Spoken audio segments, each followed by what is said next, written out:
I never expected my life to change because of a wig and a sequin dress. But then again, the best things always happen when you least expect them. It started as a joke, really, a silly dare for my roommate, Jamie, who had a knack for pushing me out of my comfort zone. We were both a little drunk, scrolling through late-night online shopping, when she turned to me with that mischievous glint in her eye and said, "You'd look amazing in this." The screen displayed a slinky red dress, the kind that clung in all the right places. I laughed it off, but something about the idea stuck with me.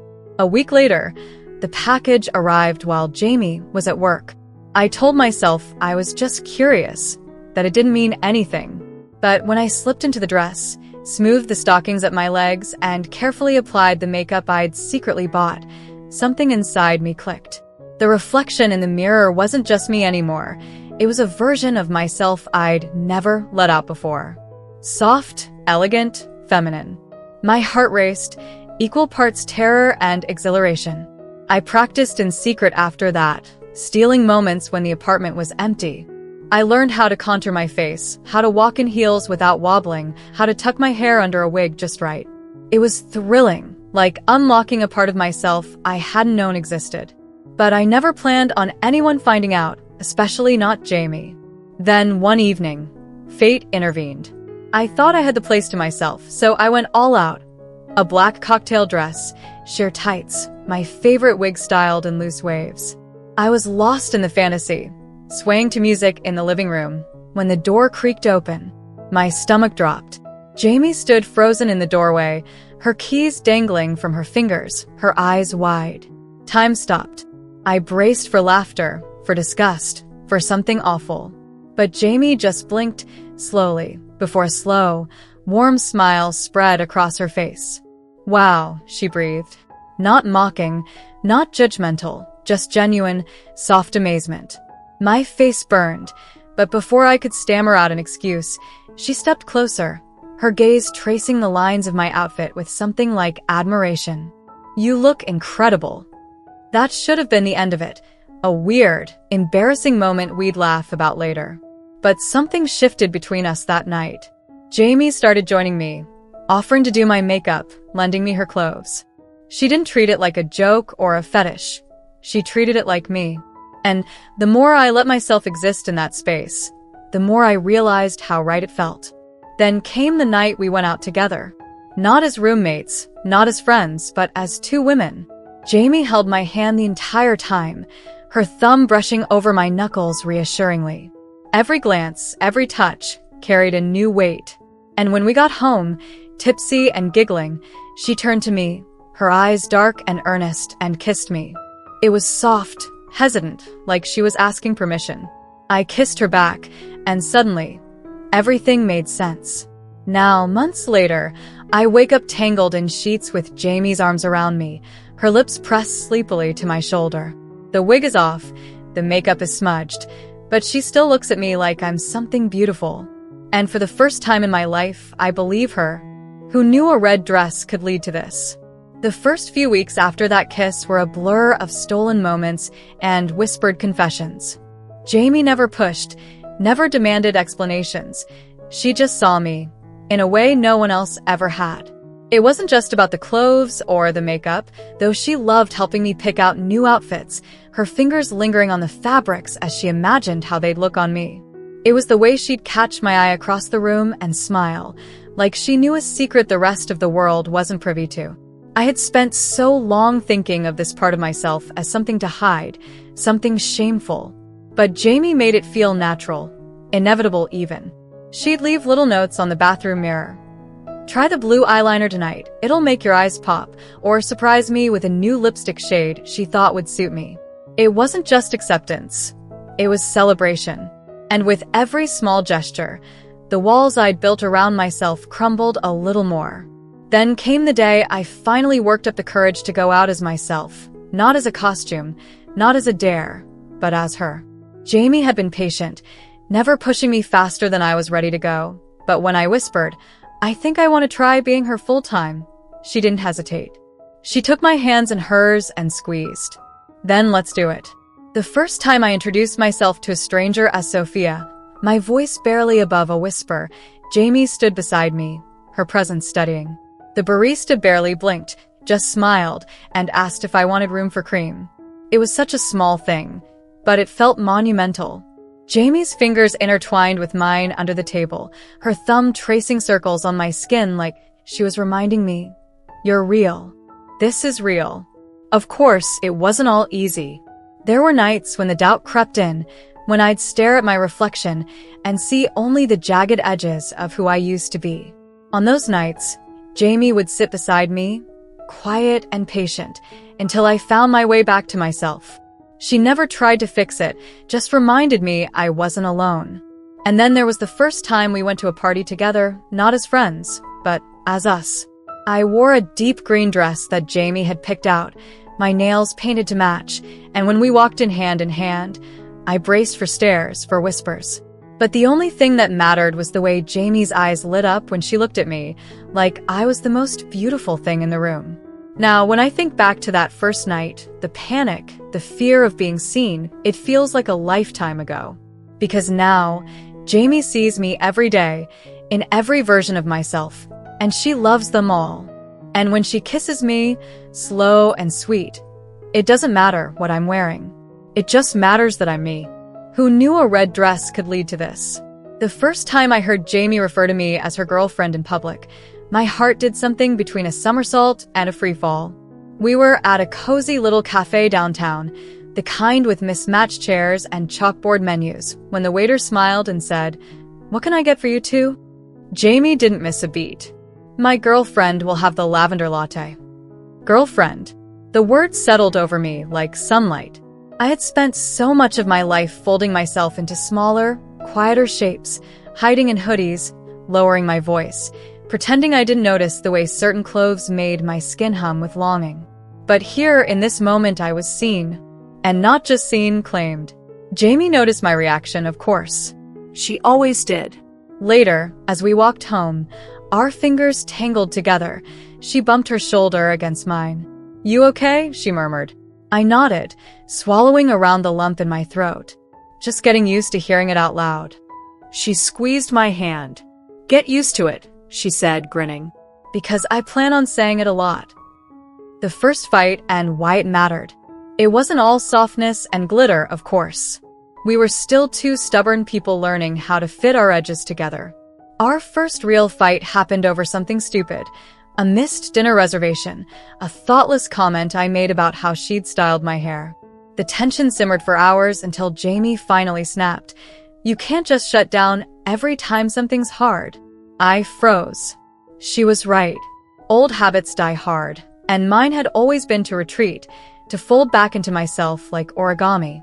But Jamie wasn't having it. "I love you," she said, fierce and quiet. "All of you. But I need you to talk to me." It was the first time she'd said love. And it was the first time I realized being loved wasn't just about being accepted. It was about being accountable. So I took a breath and I stayed. The night I met her parents. Jamie's parents were warm, liberal, proudly hip, the kind of people who unironically used the word partner and owned a vinyl collection. But none of that stopped my hands from shaking as we pulled up to their house. "They're going to adore you," Jamie promised, kissing my knuckles. I wasn't so sure. But then her mom pulled me into a hug and said, "Jamie's told us so much about you, Sophia," and her dad handed me a glass of wine without blinking. Later, as we helped clear the dishes, her mom whispered, "You make her happy. That's all we've ever wanted." I cried in the car on the way home. Jamie just held my hand and let me. The future unfolding. Now, when I think about that first dress, the way it felt like both a costume and a revelation, I realize it was never about the fabric. It was about the freedom. The freedom to be messy, to be scared, to be seen. Jamie and I moved in together last month. Our closet is a chaotic mix of her leather jackets and my sundresses, our shared lipsticks scattered across the bathroom counter. Sometimes, on lazy Sundays, she'll braid my hair while we watch bad reality TV, and I'll think, this is it. This is who I was meant to be. And the best part? We're just getting started. Summer arrived like a promise, thick with humidity and the scent of sunscreen. Jamie had been talking about a beach trip for weeks, her excitement infectious, until it hit me. Swimsuits. The idea of being that exposed, that visible, sent a jolt of panic through me. Jamie noticed, of course. She always did. One evening, she sat cross-legged on our bed with her laptop and said, "Let's find you something that makes you feel powerful." We scrolled for hours, debating cuts and colors, until we landed on a high-waisted bikini top with a ruffled skirt bottom, flirty but forgiving. "It's you," Jamie declared, and something in my chest loosened. The day of the trip, I stood in front of the mirror, adjusting the straps for the 10th time. Jamie came up behind me, her chin resting on my shoulder. "You look stunning," she murmured, pressing a kiss to my bare shoulder. Her hands settled on my hips, steadying. "But we don't have to go if you're not ready." I took a deep breath. "I want to." The beach was crowded, but Jamie carved out a space for us with our towels and umbrella. When I slipped off my cover-up, I braced for stares, for whispers. But the only eyes on me were Jamie's, dark with admiration. "Told you," she said, grinning as she rubbed sunscreen onto my shoulders. Later, when we waded into the ocean, the salt water licking at our ankles, Jamie laced her fingers with mine. "Proud of you," she said, soft enough that only I could hear. And for the first time in my life, I felt the sun on my skin without flinching. The night I realized I wanted hormones.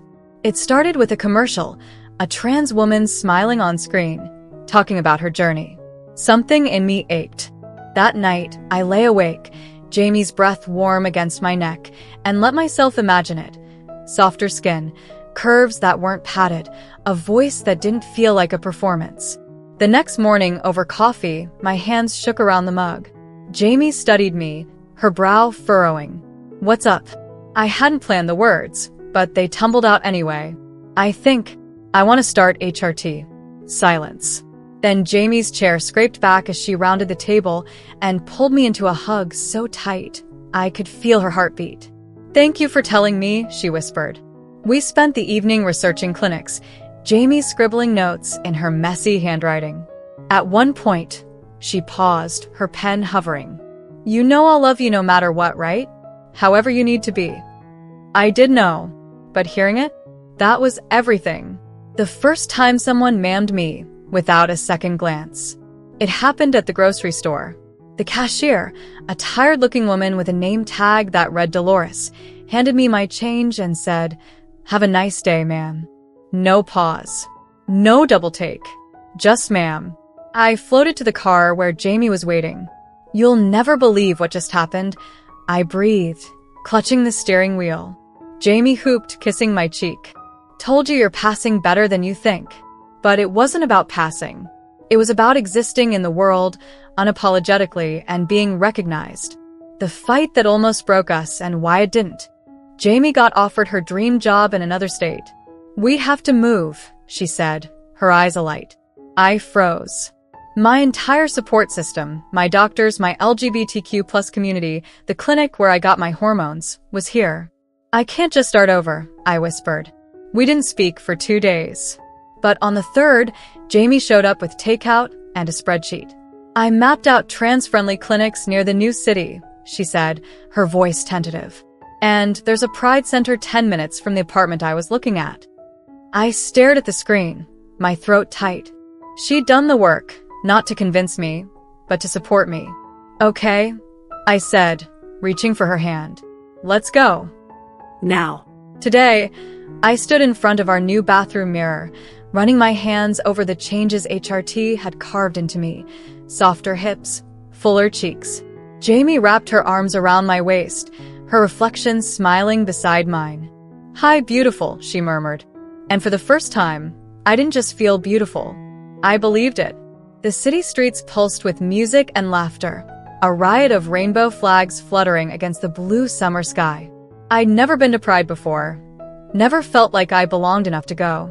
But this year, Jamie had insisted, her eyes sparkling as she handed me a handmade tank top with proud trans gal, bedazzled across the chest in glittering letters. "Too much?" I'd asked, biting my lip. Jamie had kissed me, slow and sweet. Just enough.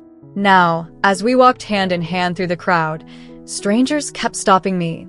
"Love your top," "You're gorgeous." And each time, Jamie squeezed my fingers like she was saying, "See, you're part of this." Near the parade route, a young teenager with a nervous smile and a trans flag pin on their backpack caught my eye. "I love your outfit," they blurted out, then immediately looked away. Something in my chest cracked open. I remembered being that age, terrified and aching and so alone. Before I could overthink it, I unhooked the small trans flag charm from my bracelet and pressed it into their palm. "Keep it," I said. "It looks better on you anyway." Their eyes filled with tears. Jamie, who'd been watching quietly, slipped an arm around my waist and pulled me close as we walked away. "That," she said fiercely, "is why we do this. Not just for us. For them, too." Jamie proposed on a Tuesday. There was no grand gesture, no sunset on a beach. Just us, tangled in blankets on our couch, halfway through a terrible rom-com. "You know," she said casually, pausing the movie, "we should probably get married." I snorted, tossing popcorn at her. Real romantic. But then she reached into the pocket of her sweatpants and pulled out a ring, a simple silver band with a tiny sapphire, my birthstone. "Sophia," she said, suddenly serious, "will you?" "Yes." I didn't let her finish. She laughed, sliding the ring onto my finger. "You were supposed to let me ask properly. You've had me since the red dress," I said and kissed her. Our wedding was small, just friends, Jamie's parents, and a few of my chosen family from the trans support group. I wore a white lace dress that made Jamie's breath catch when she saw me. She wore a suit, her hair slicked back, looking so herself it made my chest ache. At the altar, we skipped traditional vows. Instead, Jamie pressed her forehead to mine and whispered, "Thank you for letting me see you." And that was it, really. That was the whole story. Not the dresses or the hormones or the milestones, but this being known, being loved, being brave enough to let someone in. As we danced under the twinkle lights later, Jamie spun me in a slow circle, her lips brushing my ear. "What's next, Mrs. Bennett?" I laughed, leaning into her. "Everything." And for the first time in my life, I believed it. Thank you so much for watching till now. It means the world to have you here. This community is all about empowering each other and celebrating the incredible journeys of everyone on their path to living authentically. If you're ever feeling lost or alone, remember you have a whole family here for you. Hit that subscribe button. Smash that like button. And let's keep inspiring each other, sending you all the love and strength in the world. Until next time, live your life by your rules.